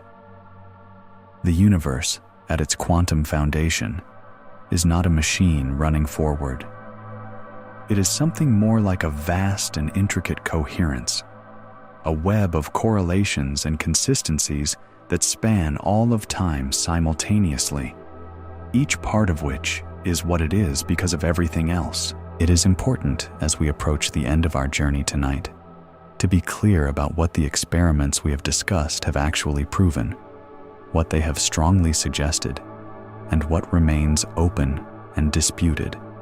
This clarity matters because the difference between what the physics actually says and what it might tempt us to conclude is significant, and intellectual honesty about that boundary is what separates genuine insight from wishful thinking. What has been proven, beyond any reasonable scientific doubt, is this. In quantum mechanics, the outcomes of measurements on entangled particles are correlated in ways that violate Bell inequalities, meaning they cannot be explained by any local hidden variable theory. The correlations are real, robust, and have been confirmed in multiple independent experiments across multiple decades, with loopholes systematically closed. The universe is not locally realistic in the classical sense Einstein hoped for. What has also been proven is that in the delayed choice experiment, photons behave differently at a past location, depending on a measurement choice made after the photon has already passed that location. This result is reproducible, has been confirmed by multiple independent groups, and has been demonstrated at time delays long enough to definitively rule out any subliminal or luminal signal connecting the past event and the future choice. Something real is happening here that standard forward causality cannot explain. What has also been demonstrated is that quantum systems can be entangled across time, that measurement outcomes at one time can be correlated with measurement outcomes at another time in ways that require quantum correlations spanning the intervening interval. Temporal entanglement is real and experimentally confirmed. What has also been shown is that indefinite causal order is a real physical resource, that quantum systems can be in superpositions of different causal orderings, and that this resource can be used to perform tasks that are provably impossible with any fixed causal order. The causal structure of quantum processes is not always definite in the way classical physics assumes. What is strongly suggested by all of this, but not definitively proven, is that quantum mechanics requires either non-locality or non-realism, or retrocausality to be consistently interpreted. The case for retrocausality as the cleanest and most natural response to the experimental data has been argued rigorously by Hugh Price, Matthew Leifer, Rod Speckens, and others, and it remains a serious and live option in the foundations of physics community. What remains genuinely open is the correct interpretation of quantum mechanics. The Copenhagen interpretation, the many worlds interpretation, Bohmian mechanics, the transactional interpretation, retrocausal theories, and several others are all consistent with the experimental data. The experiments we have discussed do not prove retrocausality in the sense of ruling out all alternatives. They prove the phenomena that retrocausality explains. The interpretation of those phenomena is still debated. What is also open is the relationship between quantum retrocausality and macroscopic reality. Whether the retrocausal correlations in quantum mechanics have any relevance to macroscopic experience, to everyday causal relationships, to consciousness or memory or decision-making, is not established. The scales and conditions under which quantum coherence is maintained are very different from the scales and conditions of human experience. Claiming that quantum retrocausality means your future is shaping your present in any experientially significant way is going beyond what the physics establishes. And yet, the deep point remains. The fundamental laws of physics do not have a preferred direction of time. The future is as real as the past in the space-time block. Quantum correlations span time as well as space.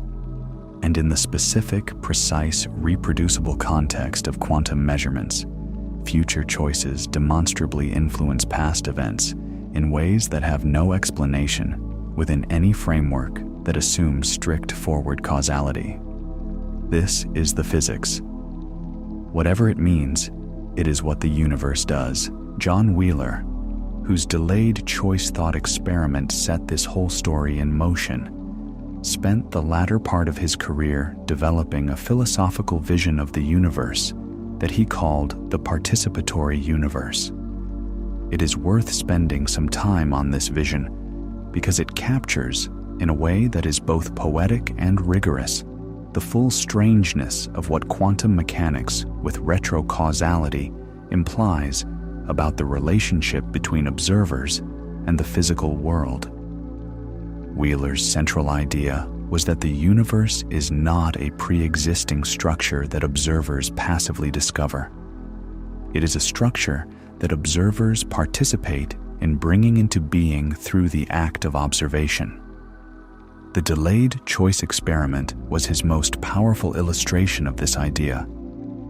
When an astronomer decides tonight whether to set up an interferometer or a witch path detector to observe light from a distant quasar, the astronomer is making a decision that retroactively determines what that light did billions of years ago on its way here. The observation participates in creating the past that it is observing. Wheeler pushed this idea to a cosmological scale. He asked, could it be that the universe as a whole is a self-excited circuit? Could the universe have given rise to observers, and those observers, through their observations, retroactively participate in defining the quantum state of the universe from its very beginning? Could the existence of observers in the universe be necessary for the universe to have the particular quantum state it has? This is what Wheeler called the participatory anthropic principle, the idea that a universe must give rise to observers that participate in its self-consistency. This is an extraordinary idea. It says that the Big Bang is not simply a past event that occurred and set the universe in motion. It is an event whose quantum properties are, in part, determined by the observations made by conscious beings billions of years in the Big Bang's future. The universe, on this view, is not just a forward causal structure running from the Big Bang outward. It is a self-consistent structure in which the future participates in defining the past, and the past gives rise to the future in a single coherent whole. Wheeler was careful to distinguish this from any mystical or unscientific idea about consciousness creating reality. He insisted that the participatory principle is grounded in the hard physics of quantum mechanics and the delayed choice experiment. The observer does not conjure reality into being through some mysterious mental act. The observer makes a physical choice about how to set up a measurement apparatus, and that physical choice has retroactive physical consequences for the quantum state of the system being observed.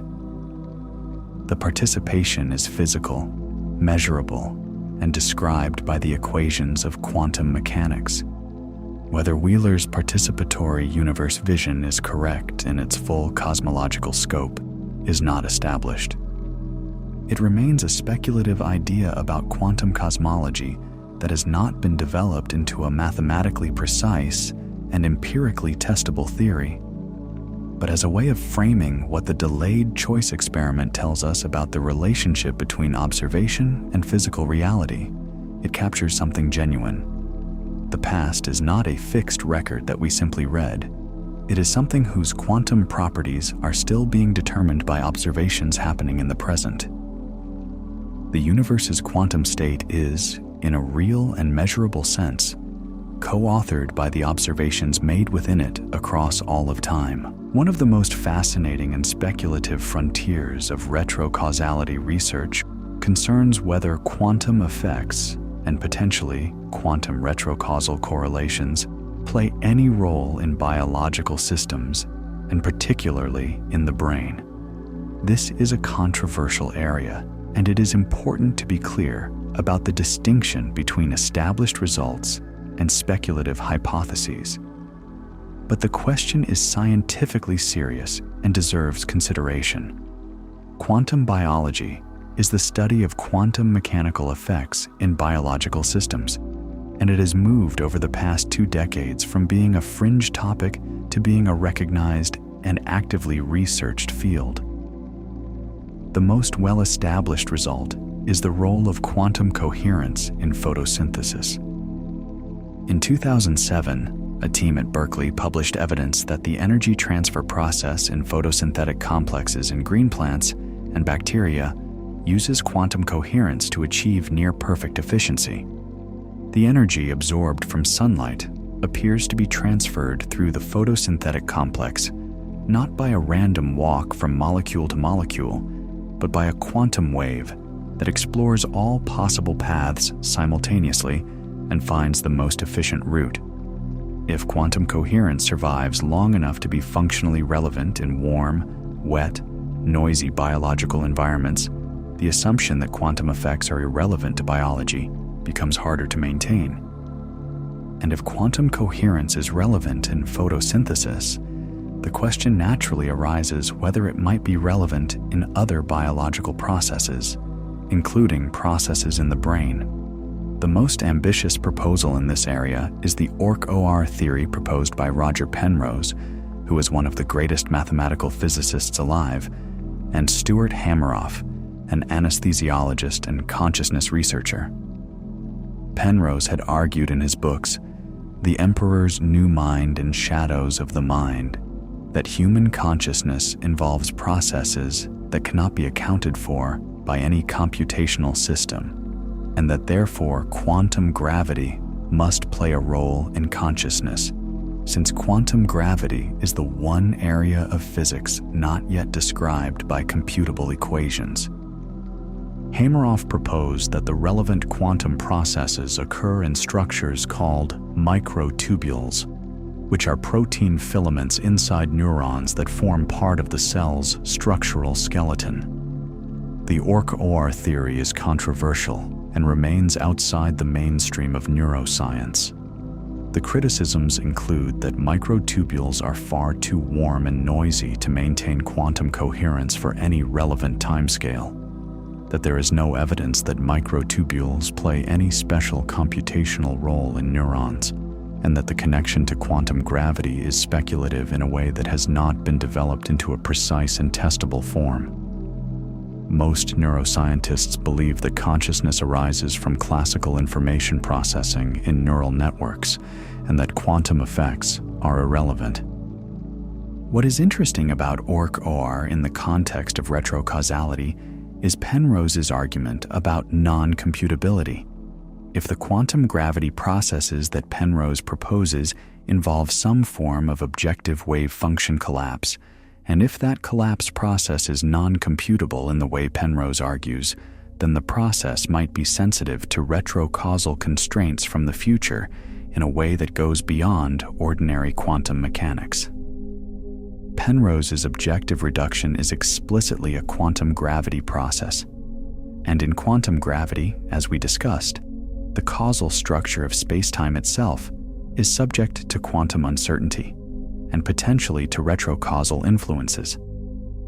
None of this constitutes evidence that human consciousness involves retrocausality, or that people can perceive the future through quantum processes in their brains. The gap between quantum retrocausality at the level of individual photons and any macroscopic conscious experience of time is enormous, and there is no established scientific pathway from one to the other. But it is worth noting that the question of whether quantum effects, including quantum temporal correlations, play any role in biological systems is genuinely open. The answer is almost certainly that they do play a role in some biological processes, with photosynthesis being the clearest example. And whether that role extends to anything connected to temporal experience or consciousness is a question that neuroscience and quantum biology have not yet resolved. To close the scientific part of tonight's journey, let us return one more time to the experimental record and try to be specific about what the most precise and most carefully conducted version of the delayed choice experiment actually found, because the details are more remarkable than a general summary conveys. The 2007 experiment by Vincent Jacques and colleagues was published in the journal Science and is still widely considered to be the definitive realization of Wheeler's delayed choice thought experiment. The setup used a single photon fired at a beam splitter. At the beam splitter, the photon could take one of two paths, which were then guided by mirrors to recombine at a second beam splitter, where the decision about whether to detect interference or which path information was made. The critical feature of the Jacques experiment was the use of a quantum random number generator to make the choice about whether to insert or remove the second beam splitter after the photon had already passed the first beam splitter. The quantum random number generator, which used the quantum vacuum fluctuations to produce genuinely random choices, made its decision while the photon was in transit, after it had already passed the first beam splitter but before it reached the recombining apparatus. The light travel time from the first beam splitter to the second was 48 meters, corresponding to a travel time of about 160 nanoseconds. The electro-optic modulator that inserted or removed the second beam splitter switched states in about 40 nanoseconds, fast enough to make the choice after the photon had passed the first beam splitter and with enough margin to rule out any influence traveling at or below the speed of light. The results showed exactly what Wheeler's thought experiment predicted. When the second beam splitter was in place and the experiment was set up to detect interference, the photon interfered with itself, showing the characteristic fringes of wave-like behavior. When the second beam splitter was removed and the experiment was set up to detect which path information, the photon chose one path and showed no interference. The choice made 40 nanoseconds after the photon passed. The first beam splitter determined what the photon appeared to have done at the first beam splitter. The correlations were exactly as quantum mechanics predicted, and exactly as retrocausality implies. The statistical significance of the result was overwhelming. The probability that the observed correlations could be produced by chance, or by any mechanism that did not involve the future choice affecting the past photon behavior, was calculated to be less than 1 in 10 to the power of several hundred. This is not a borderline result. This is one of the most precisely confirmed phenomena in physics, repeated by multiple independent groups, scaled to cosmic distances, and confirmed with every technical refinement that experimental physicists have been able to devise. What makes the result so significant philosophically, beyond its statistical robustness, is what it rules out. It rules out the possibility that the photon had a definite nature, wave or particle, at the time it passed the first beam splitter, and that the future measurement simply revealed that pre-existing nature. This is the option Einstein would have preferred. On Einstein's view, the photon was either definitely a particle or definitely a wave the whole time, and the future measurement just discovered which one. But the experimental results are incompatible with this view if we also require that the measurement choice was made after the photon passed the first beam splitter, and no signal could have traveled between them. The photon did not have a definite nature at the first beam splitter. Its nature was determined, retroactively, by the choice made in the future. There is no comfortable way to read this result. Every interpretation of it involves accepting something that is deeply counterintuitive. The Copenhagen interpretation accepts it by refusing to say the photon had any definite nature before measurement, but it does not explain why measurement has this effect or what constitutes a measurement. The many worlds interpretation accepts it by saying the photon went through both slits in all branches and there is no collapse, but it commits to an extraordinary ontology of infinitely branching parallel universes. The retrocausal interpretation accepts it by saying future choices reach backward in time to determine past quantum states, which is counterintuitive but consistent and mathematically natural. None of these is comfortable. Physics at the quantum level is not comfortable. It is what it is. All of the physics we have discussed tonight, the block universe, retrocausality, temporal entanglement, the participatory universe, eventually connects to an experience that is deeply familiar and yet deeply mysterious, the experience of the present moment, the sense of now, the felt quality of being here in this instant, with the past behind you and the future ahead. This experience is so basic to human life that it is easy to take for granted, but it is one of the most puzzling things in all of science and philosophy, and what physics tells us about time connects to it in ways that are not always obvious. The philosopher William James, writing in the late 19th century, called the experience of the present the specious present, meaning the present as it is experienced rather than the present as a mathematical instant. James observed that the experienced present is not a point, but a duration. We do not experience the world as a series of instantaneous flashes. We experience a brief interval of time, perhaps a few seconds, as a unified present, with the very recent past still present in experience and the very near future somehow anticipated. James estimated the specious present at around 2 to 3 seconds, and modern neuroscience broadly confirms this, showing that the brain integrates information over a window of a few seconds to construct what we experience as now. The neuroscience of time perception reveals something important. The sense of the present is not a direct readout of physical time. It is a construction. The brain takes information arriving at different times, from different sensory modalities with different processing delays, and integrates it into a unified experience of a moment.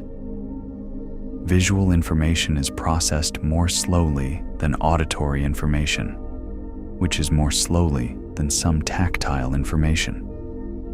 The brain adjusts these different streams, compressing or delaying them, to produce the experience of a unified present moment in which sight and sound and touch seem simultaneous, even though the signals reach the brain at different times.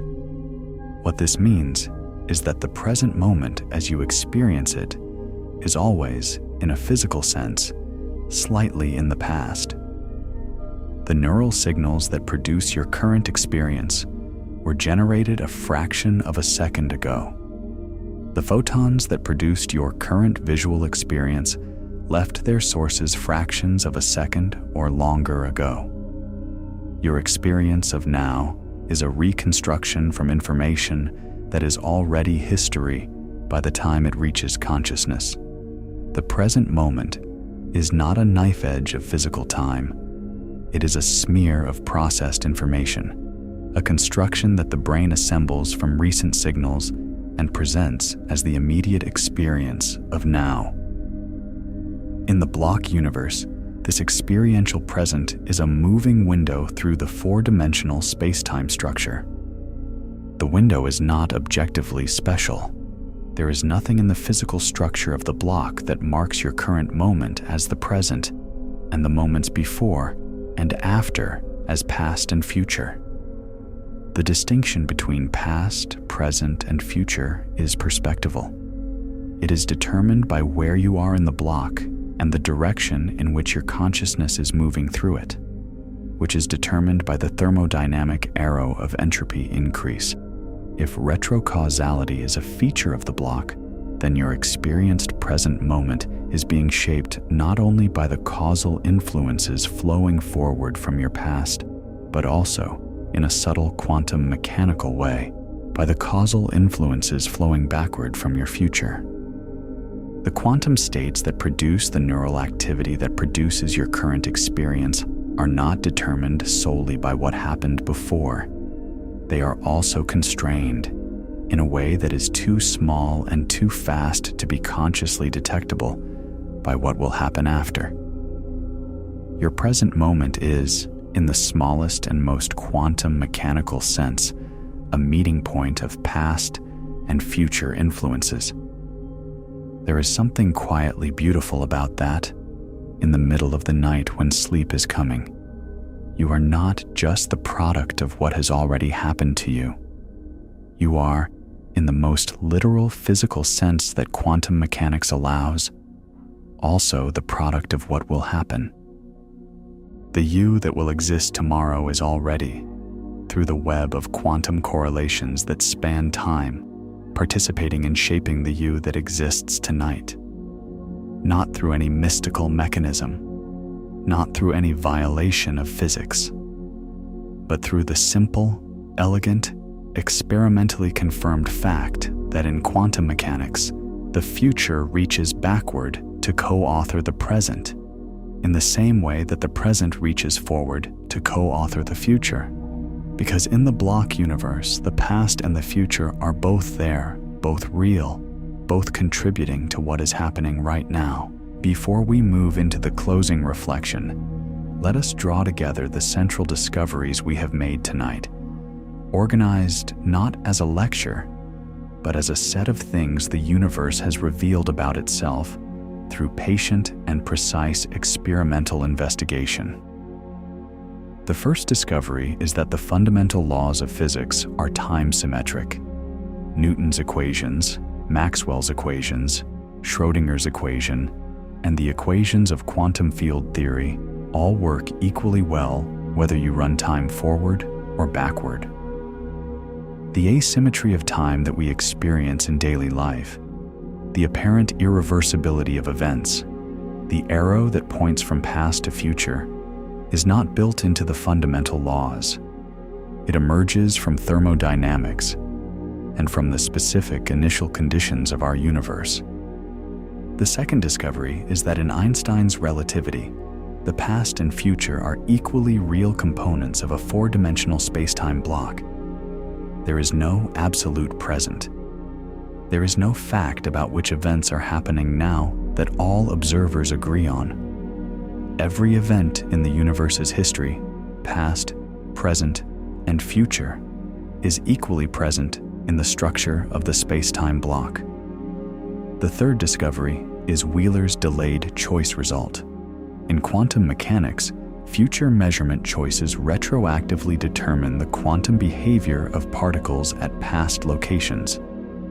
This has been demonstrated in laboratory experiments with time delays long enough to definitively rule out any forward causal explanation, and has been extrapolated to cosmic scales using gravitationally lensed light from distant quasars.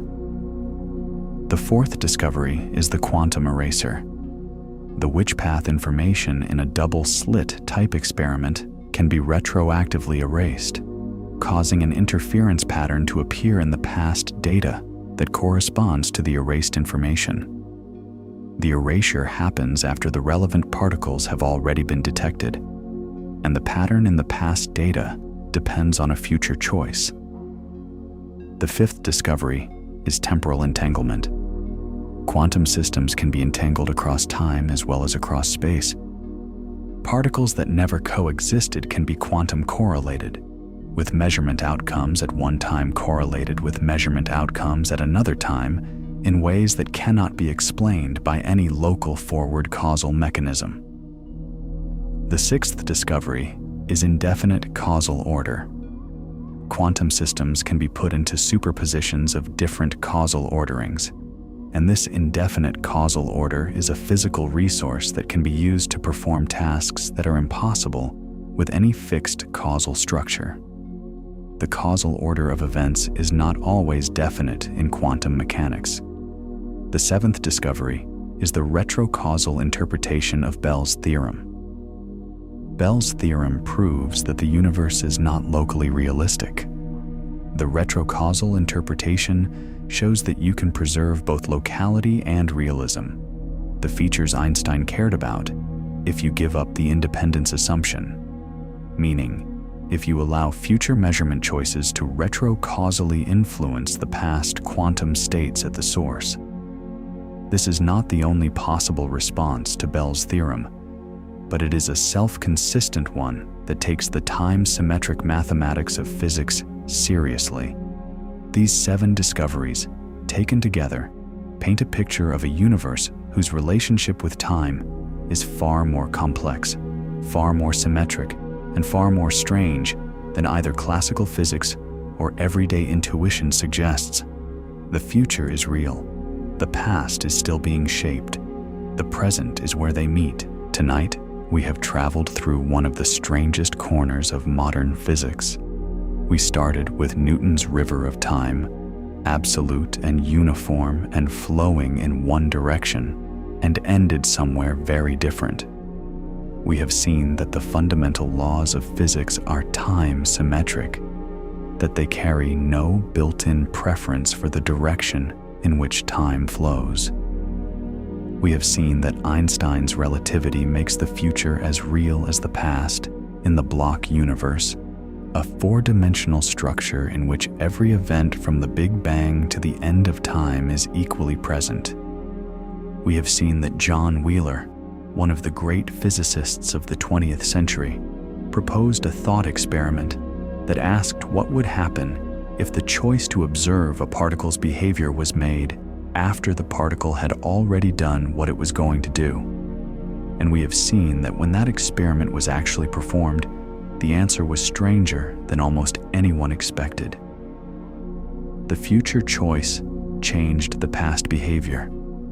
A photon that passed through a double-slit arrangement behaved as a wave or as a particle, depending on a decision made after it had already passed through.